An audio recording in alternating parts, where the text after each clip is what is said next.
Why, hello everyone, and we're back for more Billy Mitchell, the gift that again keeps on giving, because it is in fact Billy Mitchell. Guys, I think Billy Mitchell has a problem with not just cheating, but also really bogus trials. But we're all ready to go through this one. So what we're gonna do is we're gonna go over here. We're gonna go to day two, the second day of the Billy Mitchell Carl Jobs defamation trial. Saw silly Billy in the witness box all day. Aside from procedural time, read all of ensuing craziness here. Okay. Ooh, you didn't think this trial would be a one-hit wonder, did you? On Tuesday, after some early procedural stuff, was all Billy Cross. Aside from whatever revelations Carl down the line, this could prove to be the spiciest day of the whole trial. And I've got 23 and a half pages of notes, so let's go. After I repeat some quick caveats, unlike my usual, this will be quick and raw, and I am not going to reintroduce my previous Carl Day 01 analysis. As a reminder, BB refers to Billy's barrister, and KB is Carl's barrister.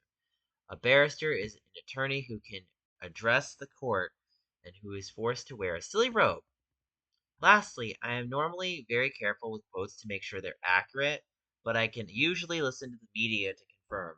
Since these are one and done, and they'll probably be probably the times to capture, I think, essence anything in regular quotes, uh, not word for word, but conveyed the meaning of what was said. And even then, I'm human and can make mistakes.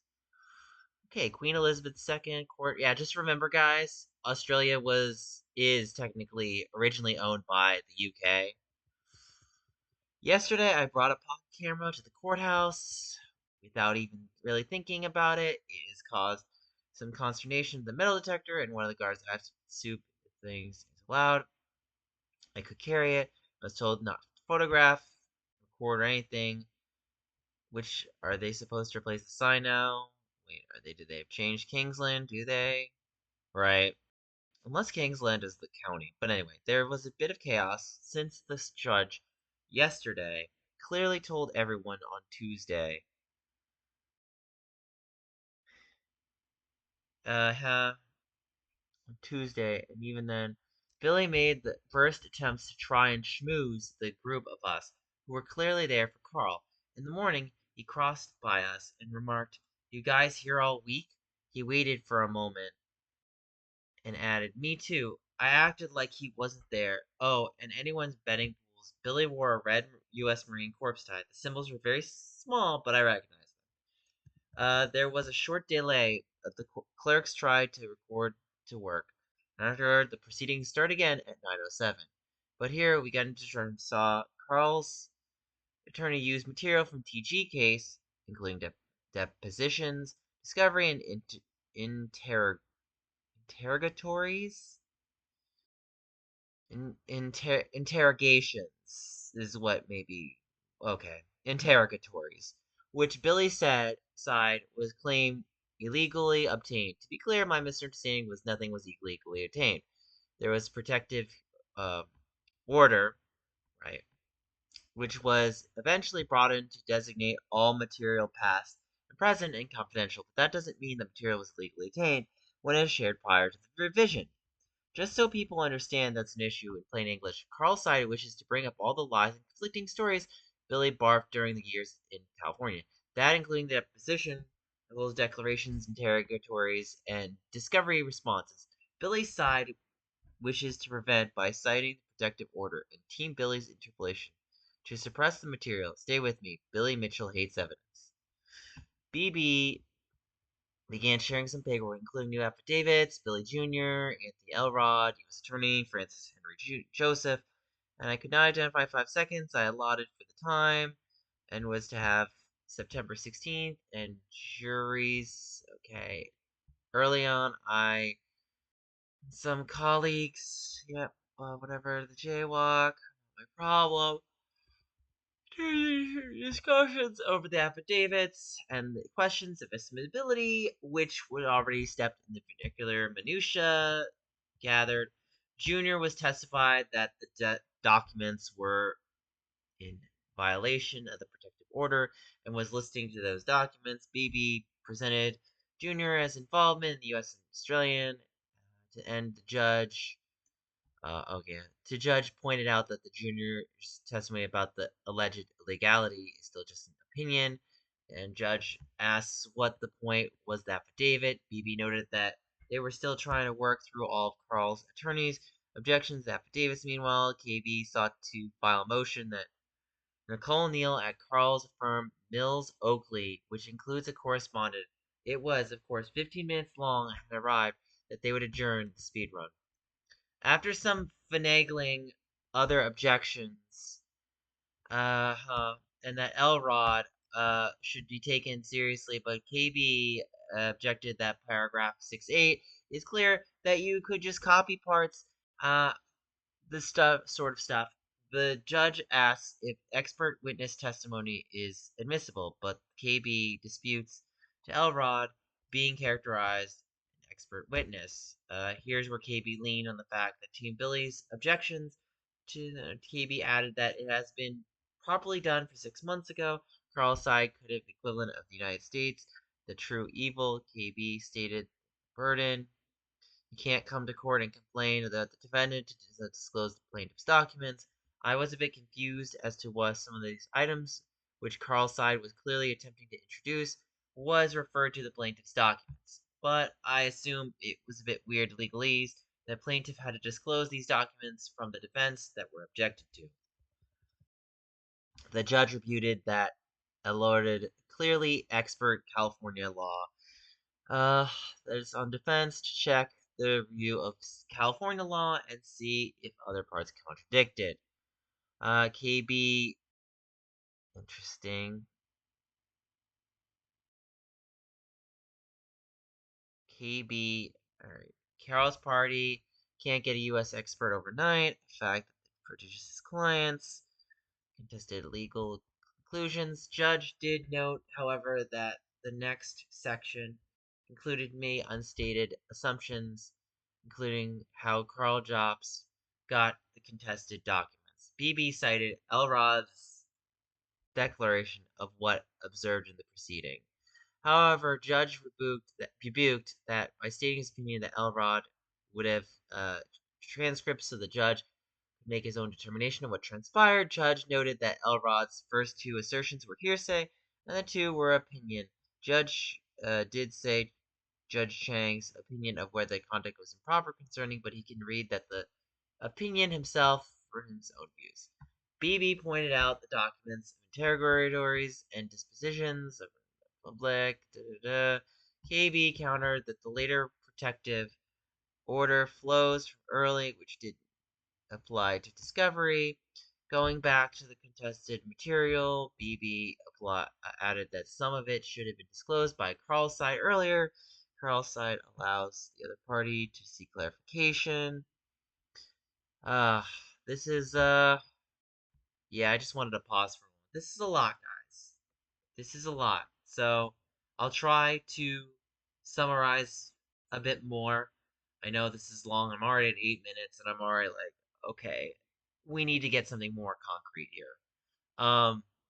It just feels like it's back and forth, and it's just like I need a more definitive statement.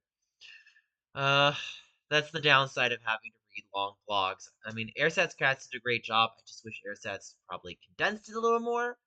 If I had to be a bit of a critique, but I know that he tried his best.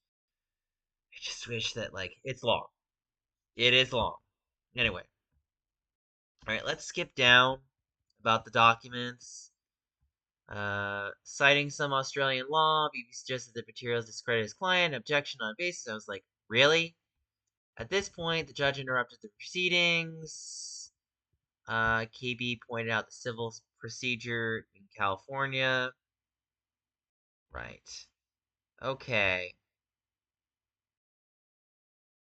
Alright. Come on.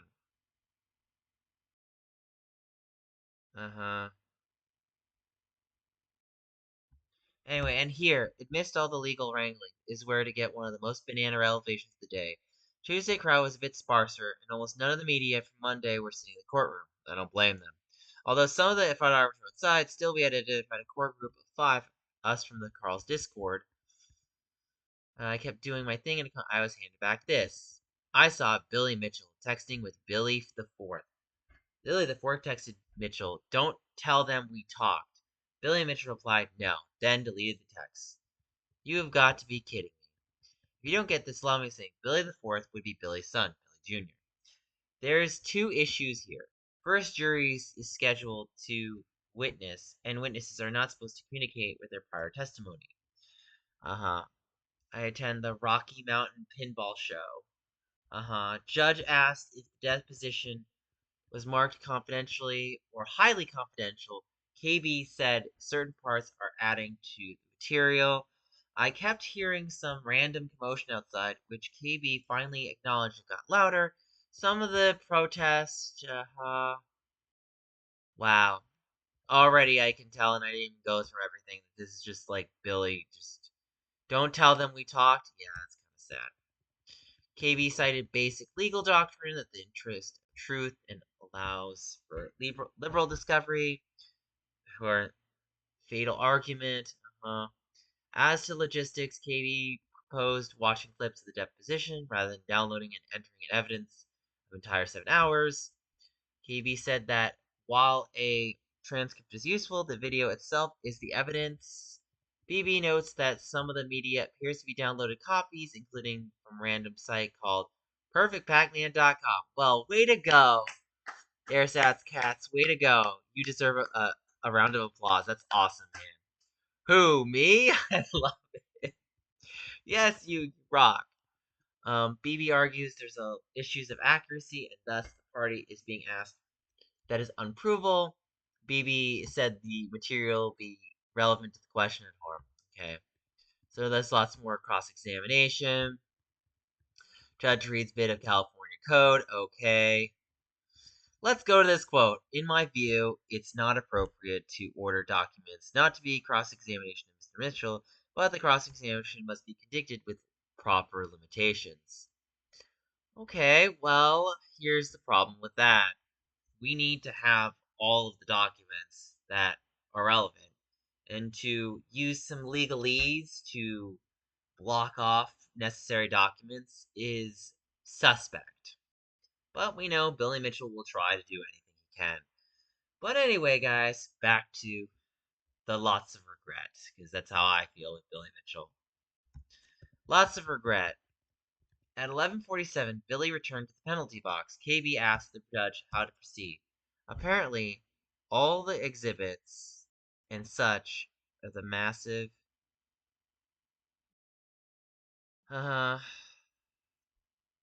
asked to which Billy agrees.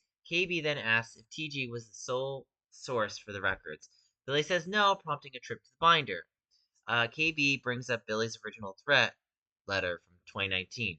The Guinness World Record titles relating to Mr. Mitchell's high score on Donghyun have all been disqualified due to Twin Galaxies being our source for verification of these achievements. Oh my god, I remember that. That was so confusing. And then Guinness was like, well, we're going to go back on those records. It's like, but Twin Galaxies took away those records, Guinness. How dense are you, Guinness? Like, if Twin Galaxies is the original adjudicator and they took it away from the leaderboards, what does that tell you? Anyway, this is the insanity that you have to do. You have to throw Billy Mitchell a bone and be like, Billy, you were a Donkey Kong player. Congratulations, Billy. You were a Donkey Kong player. You know what that means, Billy? Because you were a Donkey Kong player, you are a Donkey Kong player. Congratulations, Billy. We know you played Donkey Kong. Great. We don't care that you played Donkey Kong. You still cheated. You still used MAME.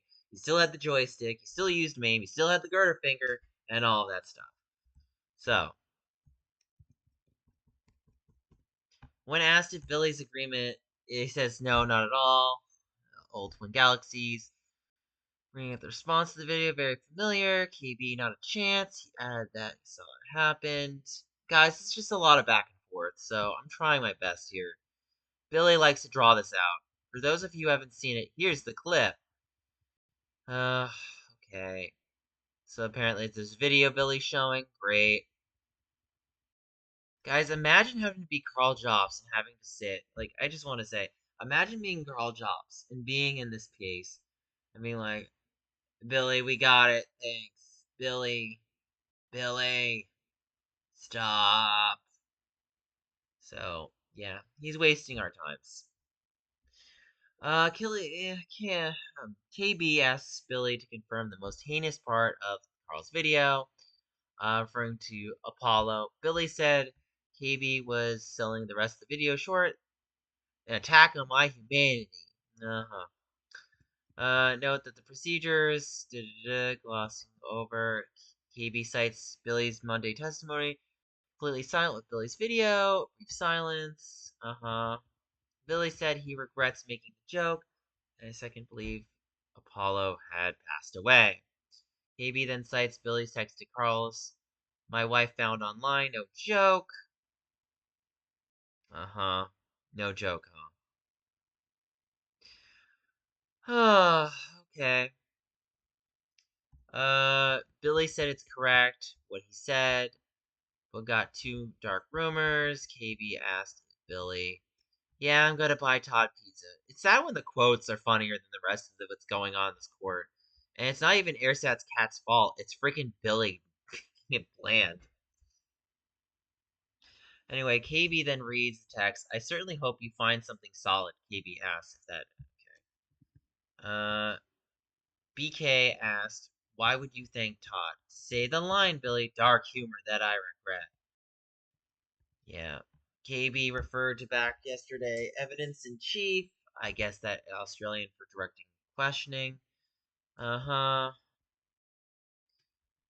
KB then quotes the end of Billy's video. I plan to respond to the video the way everybody anticipates for me to respond. This is just all the stuff regarding the video, hence I'm not reading it at this point. Mind you, we're already at 17 minutes, and I'm doing my best to, like, cut the fat. Like, it's just a lot of back and forth, and, you know, hats off to Airsat's cats for doing all this stuff, but at the end of the day, it's like, I can only read so much of this that I'm just gonna start cutting the fat and just going to the parts where it's like, okay, let's go back. KB, it doesn't that everyone knows you're going to use drops. Billy responded with a story. Uh-huh. So he's filibustering. Got it. Uh-huh. You have my only worth. That Billy started to get loud and angry. Okay. Truth at the time, Billy was on his phone in the courtroom again with reconvene, but this time he put it away. Judge arrived. Judge raised a question. Publication caused the harm. Present cited. We all got back to the hot cross examination. KB reiterated the platforms. Billy said no. KB asked Billy if he ever issued an invoice from Billy. He said no. KB then showed an invoice on the screen. He was taken down almost immediately as BB and the judge asked if it needed to be disclosed. Eventually, it was allowed back up. $4,000. Okay, Billy immediately pulled a whole. Oh, you meant the other year. uh, Kiwi brought the spice back out.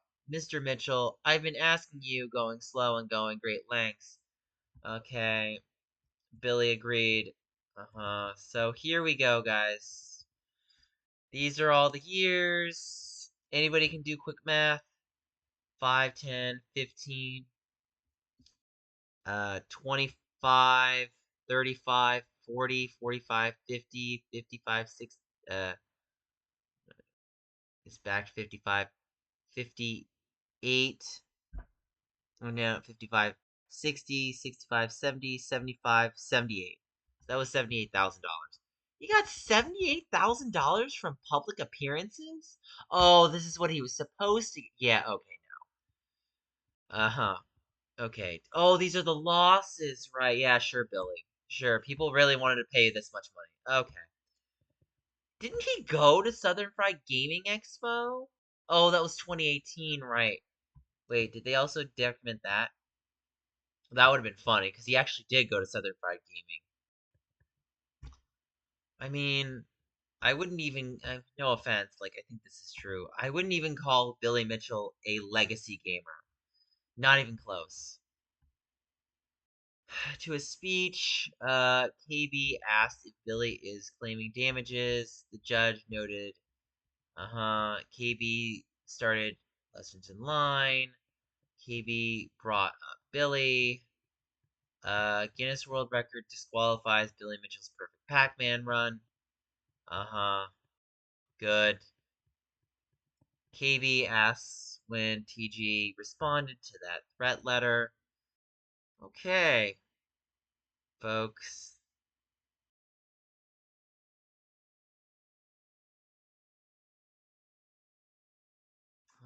This is quite the blog. KB reviews that the claimed damages in the TG case are admonished. Jeremy Young's community from the Donkey Kong forum flooded the dispute thread, and it resulted in a cesspool of individuals with preordained conclusions expressing hate to me for 24 hours. When KB asked Billy what he meant by the BB objected to the grounds, Judge said that relevance only arises to the publication of Jeremy's post. And with that, Judge adjourned for the day. We reconvene at 9:30 Wednesday, regardless of the big board. Already, that took so long, and we got to 21 minutes. On last day, on one last fun story of the day, one of the regulars asked if Billy knew who I was. You probably know what I meant by that. On the first day, I tried to blend in, but the second, I came sporting a Seattle Seahawks jersey. Like, whatever. However, a certain thing from first day he was unaware of was brought to my attention. Apparently, when I was looking, Billy had been going around everyone and stressing to everyone, I guess I should be some sleep. I beginning to think I may not get that Elrod written up. Thank you tomorrow. Okay. So, let's do something real quick, right? All right. So, we will not be reacting to Sonic Central. Let's see. One more thing for people who know my content. Oh, sorry, Plain Rock. So this is a fun thing, a little fun fact. I will be showing you in a moment. I got a quick, and I mean a quick notification, which I will be popping up here. All right, ready for it? Ready for it? Sorry, I had to tap it up. I don't mind Billy Mitchell at all, but I don't understand how you can defame someone whose reputation was already demolished into the ground. His lawsuits at this point just stink of someone trying to muzzle free speech. Kind of ironic for someone using arcade initials USA. Well said. Well said. And I think that's what I'm going to end the quote. Well, thank you, LT Mingus. Thank you for that. You get the shout out of the day. Thank you for pointing that out. I appreciate that because these legal proceedings are just silly and stupid. Anyway, like, comment, subscribe. Thank you for watching, and I'll see you on the next Billy Mitchell video. Thank you guys. Bye.